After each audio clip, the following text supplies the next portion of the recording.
Si tu sens que tu as trop supplié et que tu penses qu'il n'y a plus moyen de reprendre le contrôle, laisse-moi te dire quelque chose d'important. Peu importe combien tu as supplié, il y a encore quelque chose que tu peux faire pour inverser la situation. Cette vidéo ne parle pas de manipuler ni de tromper quelqu'un, il s'agit de récupérer ton pouvoir personnel. Parce que, crois-moi, quand tu changes ta manière de voir les choses, l'autre personne le ressent, le remarque. Et dans de nombreux cas, elle revient. Dans ce contenu, je vais te montrer étape par étape ce que tu dois faire pour que cette personne recommence à penser à toi et, plus important encore, veuille revenir vers toi. Et non, il ne s'agit pas de jeu psychologique ni de tactique de manipulation. Ici, nous parlerons de quelque chose de bien plus puissant, la dignité émotionnelle et le pouvoir du détachement. Tu verras comment appliquer les principes des grands stoïciens et les enseignements de Rolando, qui a aidé des milliers de personnes à récupérer leur amour-propre et leur dignité émotionnelle. Si tu restes jusqu'à la fin, je te promets que tu comprendras comment, peu importe si tu as trop supplié, il y a encore un moyen de reprendre le contrôle. Peu importe si l'autre personne t'a laissé en vue, t'a ignoré ou même t'a méprisé. Ce qui compte, c'est ce que tu feras à partir de maintenant.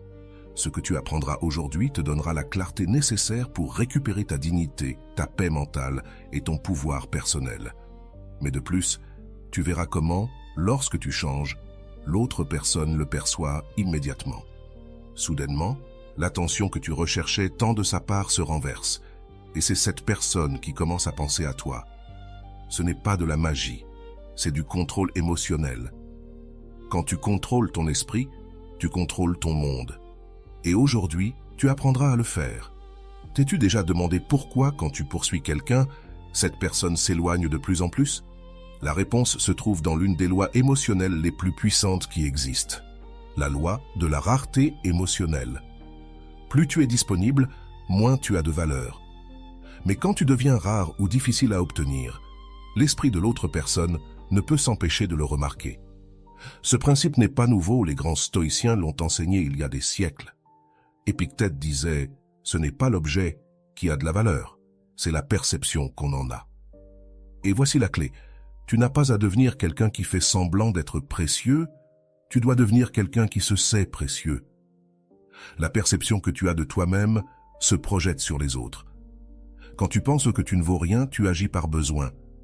Mais quand tu penses que tu vaux tout, tu arrêtes de poursuivre et tu commences à attirer. Voici où entre une leçon fondamentale. L'erreur de supplier ne réside pas dans l'acte de supplier, mais dans l'énergie avec laquelle tu le fais. Quand tu supplies, tu projettes du désespoir, et le désespoir est repoussant. Mais quand tu agis avec calme, tu deviens magnétique. Le pouvoir du détachement, la leçon de Rolando. Rolando enseigne quelque chose de très puissant sur le détachement. Il dit « L'amour ne se supplie pas, car ce qui se supplie n'est jamais l'amour, c'est le besoin. » C'est ici que beaucoup de personnes se trompent. Elles croient qu'elles ont besoin de l'autre pour se sentir complètes. Mais la vérité, c'est que quand ta valeur intérieure augmente, l'autre personne le perçoit automatiquement. Pourquoi? Parce qu'en arrêtant de chercher sa validation, tu lui ôtes le pouvoir que tu lui avais donné sur toi. Et quand cela se produit, l'autre personne se demande « Pourquoi ne me cherche-t-elle plus? Qu'est-ce qui a changé ?» Ce moment de doute est crucial, car à cet instant, son esprit commence à penser à toi. Tu n'es plus la personne qui est toujours là, maintenant tu es la personne qui a appris à partir, et l'absence génère toujours plus d'impact que la présence constante. Le pouvoir de la dignité, la leçon de Marc Aurèle. Si les stoïciens ont enseigné quelque chose, c'est de ne pas laisser les événements extérieurs contrôler ta paix intérieure. Marc Aurèle disait « Élimine le besoin d'approbation extérieure et tu trouveras la liberté intérieure ». Et voici la clé. Quand tu cesses de chercher la validation de l'autre, tu récupères ta paix. La liberté émotionnelle ne se trouve pas à l'extérieur, elle se trouve en toi. Il ne s'agit pas que l'autre personne t'écrive en premier ou te cherche, il s'agit de ne pas te perdre dans le processus de la chercher. La grande différence entre quelqu'un qui supplie et quelqu'un qui ne le fait pas ne réside pas dans les mots qu'il utilise, mais dans la dignité qu'il projette. Quand tu te valorises, tu n'as pas besoin de supplier, car la personne qui a de la dignité ne court après personne. Que dois-tu faire pour qu'il ou elle revienne? Si tu te demandes « Alors qu'est-ce que je fais pour qu'il ou elle revienne ?» Voici la réponse. Tu dois devenir la personne qui n'a plus besoin de l'autre. Walter Rizzo l'explique de manière magistrale. Lorsque le besoin devient amour-propre, tu cesses de dépendre des autres. En d'autres termes, si avant tu agissais par besoin, maintenant tu vas agir avec calme. Tu n'as plus à prouver à l'autre personne que tu en vaux la peine, car celui qui prouve cela, c'est toi. Le changement silencieux, ce qui change tout. L'erreur que beaucoup commettent est de croire que pour que l'autre personne revienne, ils doivent faire quelque chose à l'extérieur, mais ce n'est pas ainsi. La véritable transformation n'a pas lieu à l'extérieur, elle a lieu à l'intérieur. Lorsque tu changes ta façon de penser et d'agir, l'autre personne le remarque. Pas parce que tu le lui dis, mais parce que cela se ressent dans l'énergie que tu projettes. Le pouvoir de la transformation silencieuse est énorme. Le silence n'est pas une absence, le silence est un pouvoir.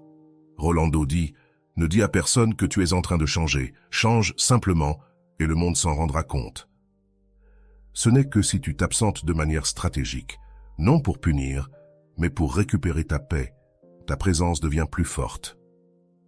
L'autre personne se demande « Pourquoi ne me cherche-t-elle plus? A-t-elle rencontré quelqu'un d'autre? En a-t-elle marre de moi ?» Et à ce moment-là, l'autre personne commence à te chercher non par manipulation, mais parce que l'esprit humain ne supporte pas les vides. Le vide génère de la curiosité. La curiosité génère des pensées constantes. Si tu es arrivé jusqu'ici, je veux que tu réfléchisses à cette question. Combien de fois as-tu poursuivi quelqu'un et, au lieu de le rapprocher, l'as-tu éloigné? Si cette question te fait réfléchir, sache que tu n'es pas seul. Beaucoup de personnes ont commis cette erreur, mais la bonne nouvelle, c'est que tu peux encore inverser la situation. Si cette leçon te touche, écris dans les commentaires « Ma dignité n'est pas négociable ». La dignité ne se crie pas, elle se montre. Avant d'aller loin, je te serai reconnaissant si tu mets un j'aime à la vidéo. Cela m'aiderait à continuer de diffuser cette philosophie. Si tu n'es pas encore abonné, je te recommande de t'abonner et d'activer la cloche pour ne manquer aucune vidéo. Le secret du contrôle interne, la leçon d'Épictète. Pour comprendre comment faire revenir quelqu'un, tu dois d'abord accepter une vérité qui pourrait te déranger. Tu ne peux pas contrôler les actions de l'autre personne, mais tu peux contrôler les tiennes. Et c'est là qu'entre la grande leçon d'Épictète, l'un des grands stoïciens de l'histoire. Épictète disait « Ce ne sont pas les événements qui nous perturbent, mais l'interprétation que nous en faisons. » Alors, si ton ex ne t'écrit pas, ce n'est pas son silence qui te perturbe, c'est l'histoire que tu te racontes à propos de ce silence. L'esprit commence à dire « Il ou elle ne m'aime plus, il ou elle m'a oublié, il ou elle est avec quelqu'un d'autre. » Mais voici la clé. Change l'histoire que tu te racontes et tu changeras ton émotion. Tu n'as pas à voir son silence comme un signe de rejet, tu peux le voir comme une opportunité pour récupérer ton pouvoir. Que signifie vraiment récupérer le contrôle? Lorsque tu entends récupérer le contrôle, tu penses peut-être à contrôler la relation, contrôler l'autre personne ou contrôler la situation. Mais il ne s'agit pas de cela. Il s'agit de contrôler ce que tu peux contrôler, tes émotions, tes pensées et tes actions. Si l'autre personne s'éloigne, tu n'as pas de contrôle là-dessus. Mais si tu continues à la poursuivre, à envoyer des messages et à chercher des explications, tu te perds toi-même. Rolando l'explique de manière magistrale. Si tu te perds toi-même en cherchant quelqu'un d'autre, ni toi tu te retrouves, ni l'autre personne ne te valorise. Alors, comment récupères-tu le contrôle? Tu te retrouves toi-même en premier. Tu ne peux pas contrôler ce que fait l'autre, mais tu peux contrôler ta dignité. La clé pour qu'il revienne ne se trouve pas à l'extérieur, elle est à l'intérieur. C'est ici que beaucoup se trompent. Ils croient que pour faire revenir l'autre personne, ils doivent envoyer un message parfait, une phrase magique ou faire un geste impressionnant. Mais ce n'est pas ainsi. L'erreur est de chercher des solutions à l'extérieur alors que la réponse a toujours été à l'intérieur. Ce n'est pas ce que tu dis à l'autre personne, c'est ce que tu te dis à toi-même. Sénèque, un autre des grands stoïciens, disait « Ne t'inquiète pas de ce que tu ne peux pas contrôler. Occupe-toi de ce qui est entre tes mains. » Ce qui est entre tes mains, ce n'est pas l'attention de l'autre personne. Ce qui est entre tes mains, c'est ta présence, ton silence et ta dignité. Il y a quelque chose qui change tout. La dignité se ressent quand quelqu'un remarque que tu ne poursuis plus, que tu n'expliques plus, que tu ne quémandes plus. Ils commencent à penser à toi sans arrêt, non pas par manipulation, mais parce que le cerveau humain ne supporte pas les vides, et quand tu t'absentes de manière stratégique, l'autre personne ressent ce vide. Le pouvoir du silence, la technique de la pierre grise. C'est l'une des techniques les plus puissantes que Rolando enseigne. La technique de la pierre grise consiste à devenir une présence inaltérable, inexpressive et imperturbable. Imagine une pierre grise. Elle ne bouge pas, ne réagit pas, ne s'altère pas. C'est exactement ce que tu dois faire avec tes émotions. Quand l'autre personne essaie de te faire réagir, tu restes comme une pierre grise. Rolando dit, quand quelqu'un n'obtient pas de réaction de ta part, son esprit s'active. La curiosité est plus puissante que l'attention constante. Quand tu es toujours là, quand tu réponds toujours, l'autre personne s'habitue, mais quand soudainement tu arrêtes de réagir, quelque chose s'active dans son esprit. Il commence à se demander pourquoi elle ne réagit pas. Elle en a marre de moi? Elle a trouvé quelqu'un d'autre? C'est le moment crucial, car lorsque cette curiosité s'active, l'autre personne commence à penser à toi de façon constante. Et ce n'est pas parce que tu le lui demandes, mais parce que l'absence, bien appliquée, crée un vide dans son esprit. La technique du détachement émotionnel. Le mot détachement peut paraître froid, mais en réalité, le détachement est de l'amour-propre. Il ne s'agit pas de ne pas se soucier de l'autre personne, il s'agit de te soucier plus de toi-même. Un autre Rizzo dit quelque chose de très puissant. Le détachement, ce n'est pas ne pas aimer, c'est aimer sans souffrir. L'erreur que beaucoup de gens commettent est de confondre l'amour avec le besoin. L'amour ne poursuit pas le besoin. Oui, quand tu poursuis, tu n'aimes pas, tu as besoin, et le besoin se remarque toujours. Le détachement, c'est apprendre à vivre avec le vide émotionnel sans désespérer. C'est comprendre que, même si l'autre personne n'est pas là, ta paix n'est pas en jeu, et quand tu arrives à cela, l'autre personne le remarque. Pas parce que tu le dis, mais parce que ton énergie change. La technique de la pause émotionnelle. Imagine cela. Tu reçois un message de l'autre personne après des jours d'absence. Ta première réaction est de vouloir répondre immédiatement, mais c'est là que la plupart se trompent. La technique de la pause émotionnelle de Rolando consiste à attendre avant d'agir. Quand tu reçois un message, ne réponds pas immédiatement. Prends 30 minutes, 1 heure ou le temps nécessaire pour retrouver ton calme. Pourquoi? Parce que si tu réponds dans l'urgence, tu projettes de l'anxiété. Mais si tu réponds avec calme, tu projettes du contrôle. Le pouvoir ne réside pas dans la rapidité avec laquelle tu réponds, mais dans le calme avec lequel tu agis. L'importance de ne pas t'expliquer. Si l'autre personne t'écrit et te dit « Pourquoi ne m'avais-tu pas écrit ?» L'erreur serait de dire « Parce que j'étais occupé, je n'ai pas pu ». La dignité ne s'explique pas. Tu n'as pas à justifier ton absence, car la dignité ne se mendie pas, elle se prouve. Rolando dit « Tu ne dois d'explication à personne qui n'a pas su valoriser ta présence. Si l'autre personne te demande pourquoi tu n'as pas écrit, tu peux simplement répondre « Je me concentrais sur moi-même ». Il n'est pas nécessaire de donner plus de détails. La curiosité de l'autre personne fera le reste. L'imprévisibilité est la clé. Si tu fais toujours la même chose, l'autre personne saura à quoi s'attendre, mais si soudainement tu changes, l'esprit de l'autre personne entre dans un état d'alerte. Pourquoi? Parce que l'imprévisibilité active l'anxiété et la curiosité ne s'éteint pas facilement. Si l'autre personne savait que tu écrivais toujours en premier et que soudainement tu ne le fais plus, son esprit ne pourra pas s'empêcher de se demander « Pourquoi ça a changé?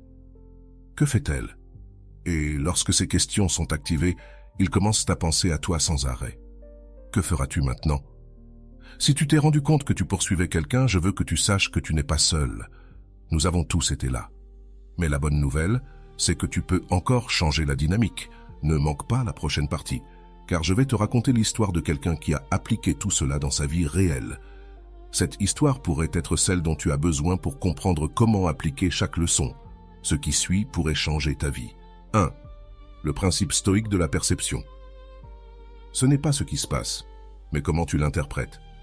Pour récupérer le contrôle et réussir à faire revenir cette personne, tu dois d'abord comprendre la différence entre les faits et ton interprétation de ceux-ci. Épictète, l'un des stoïciens les plus influents, disait « Les hommes ne sont pas perturbés par les faits, mais par l'interprétation qu'ils en font. Qu'est-ce que cela signifie? Cela signifie que le fait que l'autre personne ne t'ait pas répondu n'est pas en soi un problème. Le problème réside dans l'histoire que tu te racontes à ce sujet. Si ton esprit te dit « il ou elle ne me répond pas parce que je ne lui importe plus », alors ton émotion sera tristesse, frustration ou anxiété. Mais et si tu changeais l'histoire? Que se passerait-il si tu te disais « il ou elle ne m'a pas répondu parce qu'il ou elle est occupé et cela n'a rien à voir avec ma valeur personnelle ». Le changement de perspective change ton émotion, et lorsque ton émotion change, tes actions changent. Tu ne réagis plus par besoin, tu agis par dignité. 2. La leçon de Marc Aurèle sur le contrôle de l'esprit. Marc Aurèle, un autre grand stoïcien, enseignait que l'esprit a le pouvoir de décider ce qui t'affecte et ce qui ne t'affecte pas. Il disait « Si tu es angoissé par quelque chose d'extérieur, la douleur ne vient pas de la chose elle-même, mais de l'estimation que tu en fais. Et tu as le pouvoir de révoquer cela à tout moment. » Qu'est-ce que cela signifie? Cela signifie que si aujourd'hui tu ressens de la douleur parce que l'autre personne ne te répond pas, cette douleur ne réside pas dans l'action de l'autre personne, mais dans ton esprit. Et si tu es celui qui crée la douleur, tu as aussi le pouvoir de l'éliminer. Comment appliquer cela? Chaque fois que tu ressens le besoin de supplier, d'écrire ou de clarifier quelque chose, demande-toi, est-ce dans mon contrôle ou hors de mon contrôle? Si la réponse est hors de mon contrôle, alors laisse-le partir. Car, comme le disait Marc Aurèle, ce qui est hors de ton contrôle ne doit pas gouverner ta paix. 3. L'erreur de supplier et la dignité silencieuse. Quand tu supplies, tu envoies un message silencieux qui dit « Je ne suis pas assez, c'est pour cela que j'ai besoin de toi ». Ce message, tu ne le dis pas avec des mots, mais l'autre personne le ressent. La dignité ne s'explique pas, elle se montre. Rolando dit « La dignité ne se supplie pas, la dignité se montre par le silence. Le silence n'est pas l'absence, c'est présence stratégique. Lorsque tu t'éloignes volontairement, l'autre personne se demande « Pourquoi il ou elle ne me cherche plus? Est-ce qu'il ou elle en a marre? A-t-il ou elle rencontré quelqu'un d'autre ?» À ce moment-là, tu occupes son esprit, car l'esprit humain ne supporte pas le vide. 4. Le pouvoir de l'absence stratégique. Pour récupérer quelqu'un, tu n'as pas à le poursuivre. Ce que tu dois faire, c'est l'opposer, t'éloigner. Pas disparaître complètement, mais créer un vide émotionnel que l'autre personne ne peut ignorer. Lorsque tu es toujours disponible, ta présence est prise pour acquise. Mais lorsque tu cesses d'être présente de manière soudaine, ce vide devient une pensée constante dans l'esprit de l'autre personne. Walter Rizzo l'explique magistralement. Quand quelqu'un te prend pour acquis, la valeur de ta présence diminue. Mais quand tu t'absentes, elle se réactive parce que l'esprit ne supporte pas la sensation de vide. 5. La technique de la pause émotionnelle. Imagine cela, tu reçois un message de l'autre personne après plusieurs jours. Ta première réaction est de répondre immédiatement, mais cette impulsion est ton ego qui crie, pas ta dignité. La technique de la pause émotionnelle de Rolando consiste à attendre avant d'agir. Ne réponds pas immédiatement, prends 30 minutes, 1 heure ou le temps qu'il te faut pour retrouver ton calme. Pourquoi? Parce que si tu réponds avec urgence, tu projettes de l'anxiété. Mais si tu réponds avec calme, tu projettes du contrôle. Le calme, c'est du pouvoir, et l'autre personne ressentira cette différence. 6. Ne donne pas d'explication. Si l'autre personne te demande pourquoi tu ne m'écris plus, la plupart des gens répondent par « J'ai été occupé, je n'ai pas eu le temps ». Erreur. Cette réponse justifie ton absence et projette le besoin de donner des explications, mais la dignité ne s'explique pas. Rolando dit « Tu ne dois pas d'explication à quelqu'un qui n'a pas su apprécier ta présence. » Quand on te demande pourquoi tu es absent, réponds simplement « Je vais bien. Je me concentre sur moi. » Il n'y a rien d'autre à dire. La curiosité fera le reste. 7. La clé de l'imprévisibilité. Si tu fais toujours la même chose, l'autre personne saura à quoi s'attendre de toi. Mais si tu changes ton comportement de manière inattendue, son esprit entre en état d'alerte. Pourquoi? Parce que L'imprévisibilité active la curiosité, et la curiosité génère des pensées constantes. Si avant tu envoyais « bonjour » tous les jours et que soudainement tu arrêtais de le faire, l'autre personne se demandera pourquoi il ou elle ne m'écrit plus, il ou elle est avec quelqu'un d'autre. Rolando enseigne que l'imprévisibilité ne consiste pas à jouer, mais à ne pas être prévisible. L'esprit ne s'accroche pas à ce qui est prévisible, mais ne peut pas se détacher de ce qui est inattendu. 8. Le pouvoir de ne pas avoir besoin de validation externe pour récupérer quelqu'un. D'abord, il faut cesser de chercher sa validation. Si ta valeur dépend de ce que l'autre personne te dit, tu mets ta paix entre ses mains. Épictète disait « Aucun homme n'est libre si sa paix dépend de la volonté d'un autre ». Lorsque tu cesses de chercher la validation de l'autre personne, ton énergie change, et quand ton énergie change, l'autre personne le ressent. Que se passera-t-il après si tu appliques tout cela? Quelque chose d'incroyable se produira. L'autre personne commencera à te chercher, non par manipulation, mais parce que son esprit ne peut pas combler le vide. Elle t'enverra un message en te demandant « Ça va? Pourquoi tu ne me cherches plus ?» Ce message sera ton signal que tu as retrouvé le contrôle, mais cette fois, tu ne répondras pas avec urgence, tu répondras avec calme. Que feras-tu maintenant? Si tu es arrivé jusque-là, je veux que tu réfléchisses à cette question. Que se passerait-il si, à partir d'aujourd'hui, tu décidais d'arrêter de courir après et commencer à contrôler ta paix? Si cette idée résonne en toi, je veux que tu laisses en commentaire la phrase « Ma dignité n'est pas négociable ». Jour 1. L'obsession commence. Camilla regardait son téléphone pour la 10e fois de la dernière heure. L'anxiété l'avait piégée. Sa dernière conversation avec Matteo s'était terminée par un « Ok » sec, et depuis, il n'avait plus rien écrit. « Il doit être occupé », se dit-elle tout en essayant de se convaincre qu'il n'y avait rien de grave. Mais après 30 minutes, son esprit a commencé à inventer des histoires. Est-ce qu'il parle avec quelqu'un d'autre? Peut-être que je ne l'intéresse plus. Chaque minute passée augmentait son anxiété. Le téléphone était devenu son plus grand ennemi. Elle regardait l'écran, mais il n'y avait pas de notification. Le besoin de lui écrire était si fort qu'elle ne pouvait penser à autre chose. « Je n'en peux plus, je vais lui écrire », dit-elle avec un mélange de colère et de désespoir. Elle prit son téléphone et écrivit « Salut Matteo, tout va bien? Je ne t'ai pas vu actif. » Elle envoya le message et dès qu'elle l'eut fait, elle regretta. Le sentiment de culpabilité l'envahit. Elle savait qu'elle n'aurait pas dû le faire, mais c'était trop tard. Jour 2, l'attente qui semble éternelle. Camilla se réveilla avec un sentiment d'angoisse. La première chose qu'elle fit fut de vérifier son téléphone. Aucune réponse. « Ce n'est pas possible », murmura-t-elle en lui réécrivant. « Salut, ça va? Tu vas bien ?» Son esprit était en mode automatique. Elle savait que chaque message la faisait paraître plus désespérée, mais elle ne pouvait pas s'arrêter. Chaque minute d'attente semblait une éternité. 2 heures passèrent, rien. 5 heures passèrent, rien. Cet après-midi, Camilla appela son amie Valeria. Il ne me répond pas. Je crois que j'ai tout gâché. Je lui ai écrit en premier et il n'a pas répondu. Valeria ne tarda pas à lui dire la vérité que Camilla avait besoin d'entendre. Camilla, arrête de lui écrire, plus tu insistes, plus tu t'éloignes de toi-même. Mais Camilla ne pouvait pas l'écouter. Son besoin d'obtenir une réponse était plus fort. Jour 3. La décision de changer. Cette nuit-là, alors qu'elle était allongée dans son lit, Camilla ressentit un vide dans sa poitrine. Elle se sentit fatiguée d'elle-même. Elle n'était pas fatiguée de Matteo. Elle était fatiguée de la façon dont elle agissait.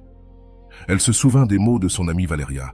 « Si tu continues à le poursuivre, tu te perdras toi-même. » Et quelque chose fit clic dans son esprit. « Je ne peux pas continuer ainsi, » dit-elle en fermant les yeux avec force. Elle prit son téléphone, bloqua la notification des messages de Matteo et le posa sur la table. Cette fois, elle décida de ne pas le regarder jusqu'au matin suivant. Ce fut sa première victoire. Petite, mais puissante. Jour 4, le premier jour sans le chercher. Le premier jour sans chercher Matteo fut un défi. Ce ne fut pas facile. La tentation de débloquer le téléphone et de vérifier s'il avait répondu était forte. « Allez Camilla, tu peux le faire, tu n'as pas besoin de ça », se dit-elle. Pour occuper son esprit, elle décida de sortir marcher. Elle mit ses écouteurs et écouta une conférence de Rolando sur l'amour de soi. Une phrase resta gravée dans son esprit. L'amour de soi ne repose pas sur l'amour des autres, il repose sur la dignité que tu as avec toi-même. Cette phrase la fit pleurer. Elle se rendit compte que pendant longtemps, elle avait cherché l'amour à l'extérieur, alors qu'elle devait en réalité le chercher en elle-même. Jour 6. La résistance à la tentation. Au 6e jour, Camilla avait déjà appris à contrôler l'anxiété. Le premier instinct de lui écrire était toujours là, mais cette fois, elle n'agissait pas. Chaque fois que l'envie de lui écrire la frappait, elle appliquait la technique de la pause émotionnelle. Elle comptait 30 minutes avant de prendre toute décision, et presque toujours, à la fin de ces 30 minutes, l'urgence disparaissait. Rolando enseigne que la pause émotionnelle est l'une des techniques les plus efficaces pour contrôler l'anxiété. Si tu attends avant d'agir, tu agiras depuis le calme, et non depuis l'urgence. Et c'est exactement ce que fit Camilla.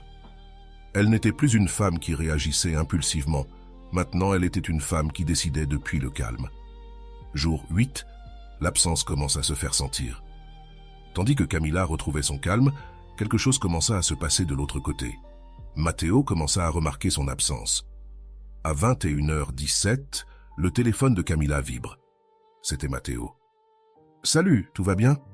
Ça fait des jours que je n'ai pas de nouvelles. » Camilla regarda la notification, mais cette fois, elle ne ressentit pas l'urgence de répondre immédiatement. Sa dignité était intacte. « Je réponds demain, » se dit-elle. Cette fois, elle avait le contrôle. Jour 9, l'effet de l'imprévisibilité. Lorsque Camilla répondit enfin, elle le fit calmement. Elle n'expliqua pas son absence, ne justifia rien. Elle écrit simplement « Tout va bien, Matteo, merci de demander, rien de plus. » Et ça suffisait. Il n'y eut pas d'explication, pas d'excuse, juste une réponse brève. Matteo resta là à regarder le message. Il ne comprenait pas ce qui avait changé chez Camilla. Avant, c'était elle qui écrivait en premier, qui expliquait tout.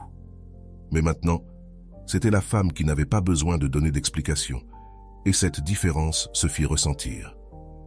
Jour 10. La nouvelle version de Camilla. Après ce jour, tout changea. Elle n'était plus la même Camilla qui poursuivait. Maintenant, elle était devenue quelqu'un qui savait attendre. Mais elle n'attendait pas l'autre personne. Elle attendait pour elle-même. Pour la première fois, Camilla sentit que sa dignité n'était plus en jeu. Peu importe si Matteo répondait ou non, car maintenant sa paix ne dépendait plus de lui. Épictète disait « Si tu contrôles ton esprit, tu contrôles ton monde. » Et c'est exactement ce que fit Camilla. Elle ne contrôlait pas Matteo, elle contrôlait son esprit. Le jour 11, le retour de Matteo. Camilla avait commencé à se sentir bien dans sa peau, le contrôle qu'elle avait sur son anxiété était évident. Elle ne ressentait pas le besoin d'écrire à Matteo, mais comme cela arrive dans ces cas-là, juste au moment où tu te sens en paix, la vie te met à l'épreuve. À 10h23, pendant qu'elle vérifiait ses mails, son téléphone vibra. C'était Matteo. « Salut, comment tu vas ? Ça fait un moment que je n'ai pas de nouvelles. » Son cœur fit un bond. Pour la première fois, il écrivait sans qu'elle ait cherché à le contacter. Son premier réflexe fut de répondre immédiatement. Mais cette fois, elle se souvint de la leçon la plus importante. Ne réagis pas. Camilla réfléchit d'abord. Elle appliqua la technique de la pause émotionnelle, pose son téléphone sur la table et respira profondément. Attendre lui sembla être une victoire. Cette fois, elle avait le contrôle. Jour 12, l'épreuve de feu. Camilla décida de ne pas répondre immédiatement au message de Matteo. Elle se concentra sur sa routine quotidienne, travail, sport et temps pour elle-même.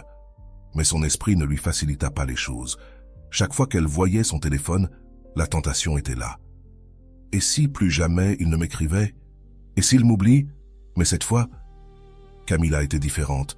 Elle ne se laissait plus dominer par le besoin. Elle ne craignait pas le vide. À 18h45, après avoir dîné, elle décida de lui répondre. Mais cette fois, elle ne s'expliqua pas, ne s'excusa pas du retard, ni ne donna de justification. « Salut Matteo, je vais bien, merci de demander. J'espère que toi aussi. » Simple, direct et sans explication. Ce fut le message. Et pour la première fois, Camilla sentit qu'elle avait gagné. Jour 14, l'anxiété tente de revenir. Les jours passèrent et Matteo ne répondit pas immédiatement. C'est là que l'esprit de Camilla commença à l'attaquer.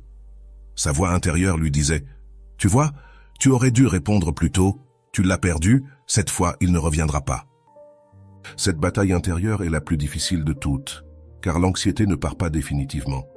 Elle trouve toujours un moyen de revenir. À ce moment-là, elle se souvint des mots d'Épictète. Aucun homme n'est libre si sa paix dépend de la volonté d'un autre. Camilla ferma les yeux et respira profondément.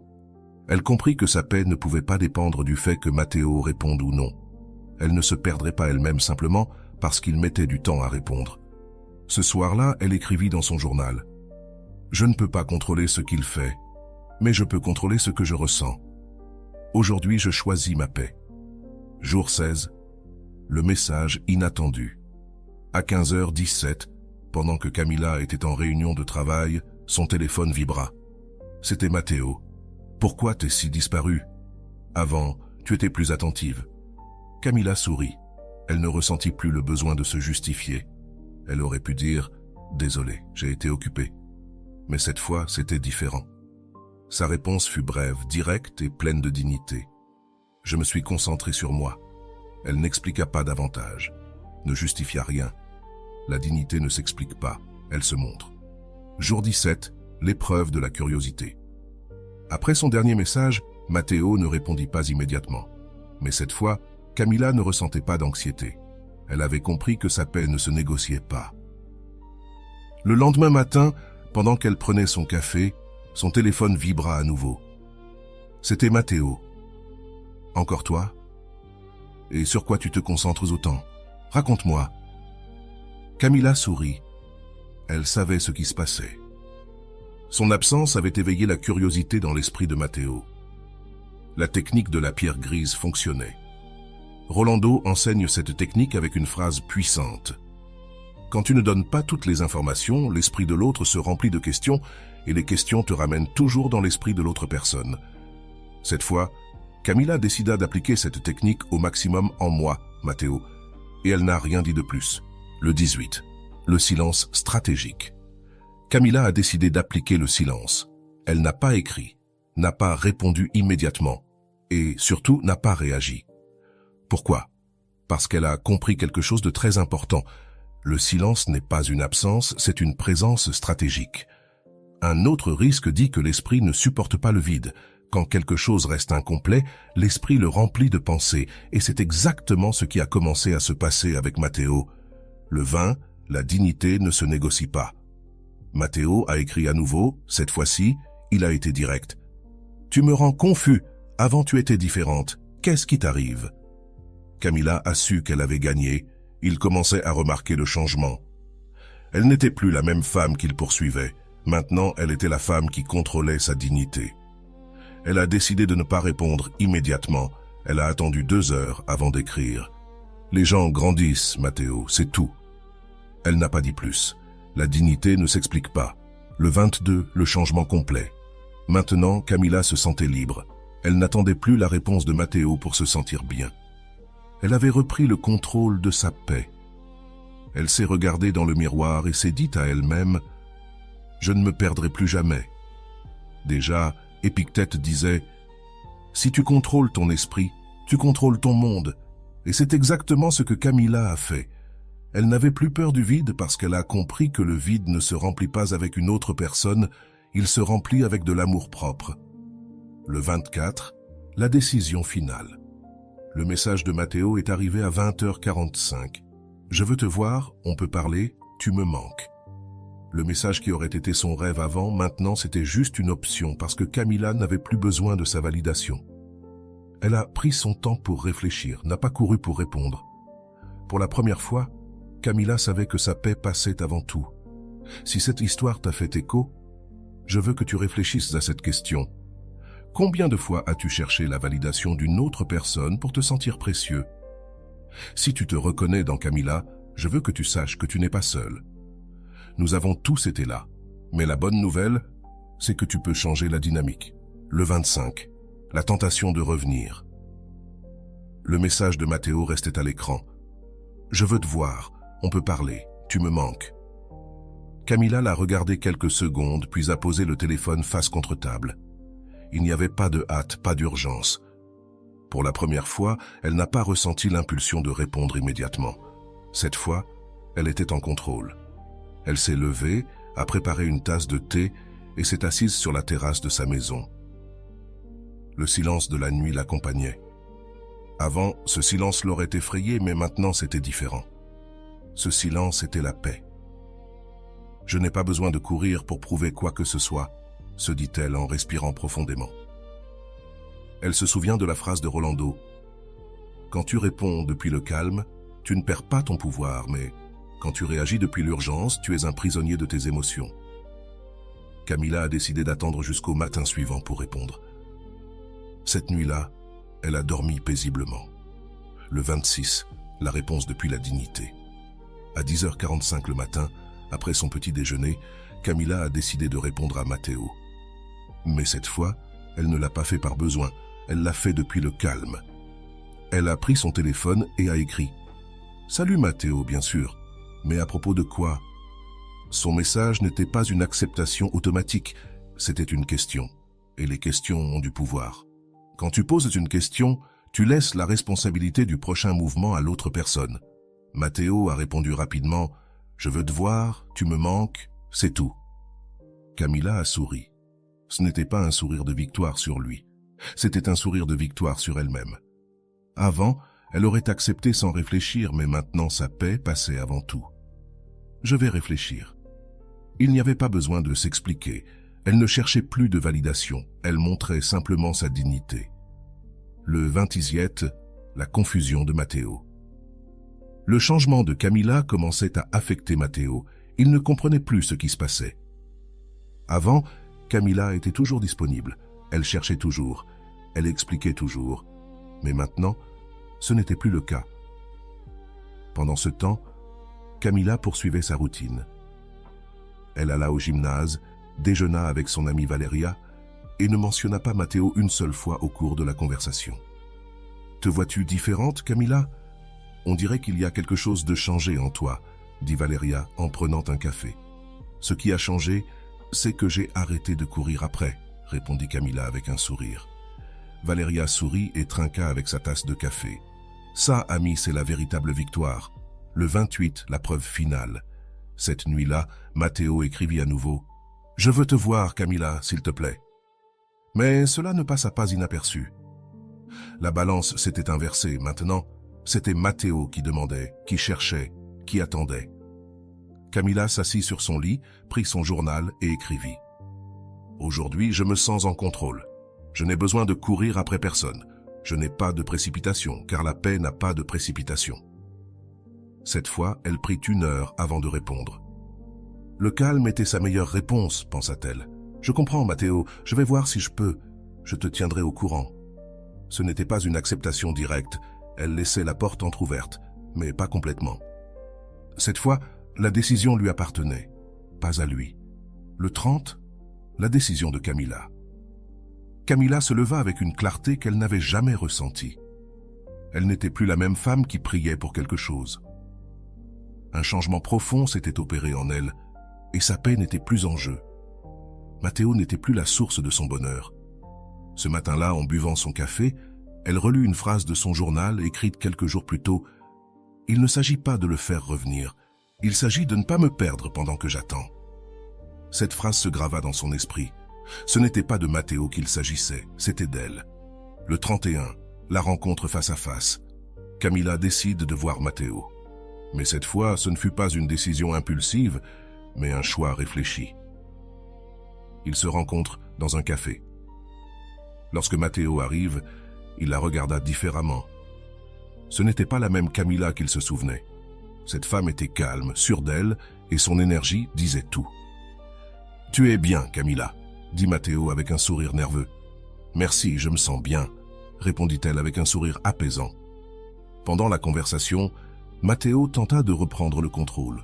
« Pourquoi as-tu été si distante? Avant, tu étais toujours là pour moi. » Camilla le regarda avec une tranquillité imperturbable et répondit « parce que j'ai décidé d'être là pour moi d'abord. » Ce moment fut un coup silencieux pour Matteo. Elle n'eut pas besoin de crier, de réclamer ou de discuter. Sa tranquillité était sa réponse. Le 32, la décision finale. À la fin de la conversation, Matteo dit « Je veux qu'on revienne à ce que nous étions avant. » Camilla sourit doucement et répondit « Je ne veux pas revenir en arrière, comme avant. » Le silence fut total. Matteo ne sut quoi répondre. Avant, elle aurait accepté. Mais cette fois, elle savait que sa dignité n'était pas à vendre. « Si nous devons avoir quelque chose, ça doit être mieux qu'avant. Je ne vais pas me contenter de moins que ce que je mérite. » Matteo la regarda avec une surprise mêlée d'admiration. Pour la première fois, il la voyait vraiment pas comme la femme qui suppliait, mais comme celle qui avait appris à se valoriser. Le 33, la liberté totale. Après cette conversation, quelque chose avait changé en Camilla. Elle n'attendait plus rien de Matteo. Elle avait retrouvé sa dignité et sa paix. Maintenant, sa paix ne dépendait plus de s'il la cherchait ou non. Sa paix dépendait d'elle-même. Épictète disait « La liberté n'est pas dans le contrôle des autres, mais dans le contrôle de ton esprit. » Camilla l'avait compris. Elle n'avait pas besoin de contrôler Matteo, seulement elle-même. Si cette histoire t'a touché, je veux que tu réfléchisses concernant cette question. Combien de fois as-tu essayé de contrôler l'autre personne, alors que la seule chose que tu avais à contrôler, c'était ton esprit? Si tu t'es retrouvé dans la situation de Camilla, je veux que tu saches que tu n'es pas seul. Nous sommes tous passés par là, mais la bonne nouvelle, c'est que tu peux changer la dynamique. 1. Le passage du besoin à l'anxiété. Au début de l'histoire, Camilla se trouvait dans le pire état émotionnel possible, le besoin extrême. Quand quelqu'un agit par besoin, il devient prisonnier de l'attention de l'autre. Son bien-être dépend d'un message, d'une réponse ou d'un signe de l'autre personne. C'est l'un des points où la plupart des gens se reconnaissent. Combien de fois as-tu regardé ton téléphone en attendant une notification qui ne vient jamais? C'est le principal symptôme de la dépendance émotionnelle. Rolando le définit ainsi. Quand ta paix dépend de la réponse de quelqu'un, tu as déjà perdu le contrôle de ta vie. Au début, Camilla consultait son téléphone toutes les 5 minutes et, lorsqu'elle ne recevait pas de réponse, son esprit créait des histoires négatives. C'est l'effet célèbre de la narration interne, où ton esprit invente des scénarios qui te font te sentir pire que ce qui se passe réellement. Les stoïciens nous enseignent que ce ne sont pas les faits qui nous perturbent, mais l'interprétation que nous en faisons. Épictète disait « Si tu contrôles ton esprit, tu n'as pas besoin de contrôler le monde. » Le problème de Camilla n'était pas Matteo, le problème était la façon dont elle interprétait son silence. 2. La décision de ne pas se perdre soi-même. Le moment clé de l'histoire de Camilla survient lorsqu'elle décide d'appliquer la technique de la pause émotionnelle. Cette technique, enseignée par Rolando, consiste à ne pas réagir immédiatement lorsque l'émotion cherche à te contrôler. Tu choisis de faire une pause avant d'agir. En appliquant cette pause, Camilla a réussi à stopper l'envie d'écrire à Matteo. Pourquoi ce geste est-il si important? Parce que lorsque tu agis depuis la pause, tu prends le contrôle de ton esprit et, par conséquent, du résultat. Tu ne réagis plus, tu réponds. Walter Rizzo enseigne quelque chose de similaire. L'amour-propre repose sur la capacité à stopper l'impulsivité. Ce n'est pas l'amour pour l'autre qui te détruit, mais le besoin de le contrôler. Camilla a cessé d'agir impulsivement. Ce n'était pas facile, mais chaque fois qu'elle résistait à l'envie d'écrire à Matteo, elle renforçait sa dignité émotionnelle. 3. La transformation intérieure. Le silence stratégique.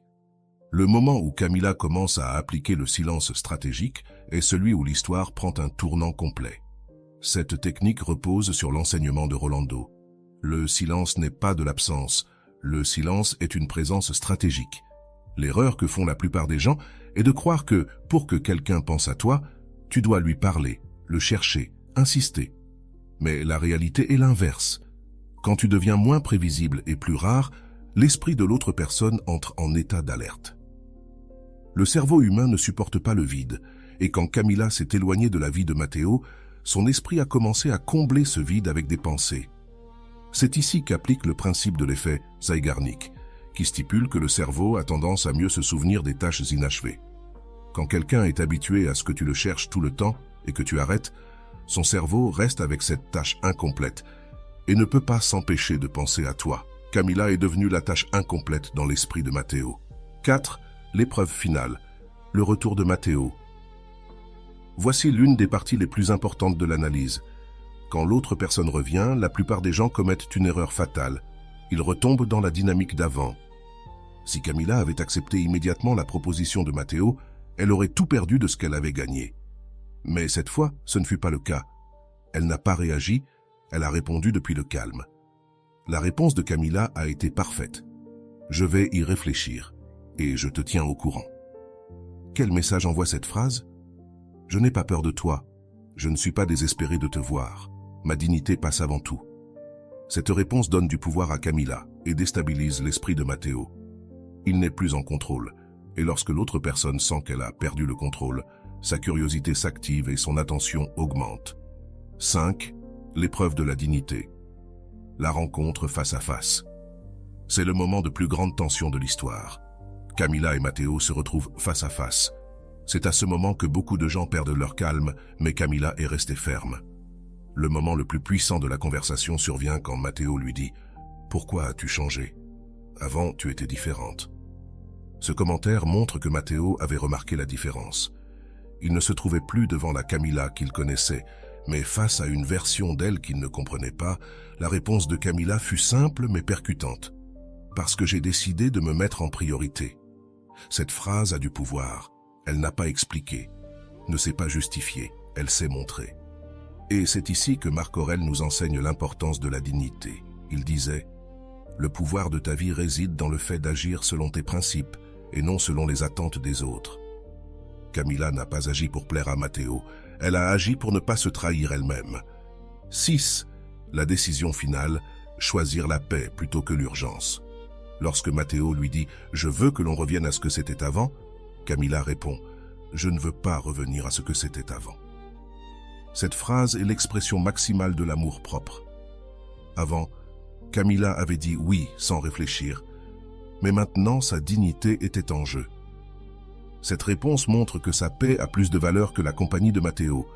Rolando enseigne cette leçon dans son cours « N'accepte pas quelqu'un qui revient dans ta vie si la version de cette personne n'a pas changé. » Dans ce cas, Camilla se rendit compte qu'il ne s'agissait pas de savoir si Matteo revenait, il s'agissait de savoir si elle voulait accepter son retour. 7. La victoire silencieuse, l'amour propre retrouvé. Le plus grand triomphe de l'histoire de Camilla ne fut pas que Matteo revienne. Le plus grand triomphe fut que, lorsqu'il revint, elle n'en avait déjà plus besoin. C'est à ce moment-là que Camilla devint la femme qui ne supplierait plus jamais. Cette fois, elle était en contrôle. Walt Rizzo l'explique brillamment. Quand tu n'as plus peur de la solitude, personne ne peut contrôler ta paix. Ce fut la véritable fin de l'histoire. Camilla cesse de craindre la solitude. Lorsque tu atteins ce niveau d'amour-propre, aucun silence ne t'effraie, aucun vide ne te perturbe. Réflexion finale. Que pouvons-nous apprendre de l'histoire de Camilla? Si tu te reconnais dans cette histoire, sache que tu n'es pas seul. Nous sommes tous passés par là, suppliant, poursuivant, attendant la réponse de quelqu'un qui, au fond, ne nous accordait pas la place que nous méritions. La leçon la plus puissante de cette histoire est la suivante. Il ne s'agit pas de faire revenir quelqu'un. Il s'agit de ne pas te perdre toi-même en attendant. Et voilà, j'espère que vous avez trouvé beaucoup de valeur dans cette vidéo. Merci d'être resté jusqu'à la fin de cette vidéo. J'adore quand vous faites ça. Si vous voulez une autre vidéo sur ce sujet, écrivez en commentaire « J'en veux encore plus ».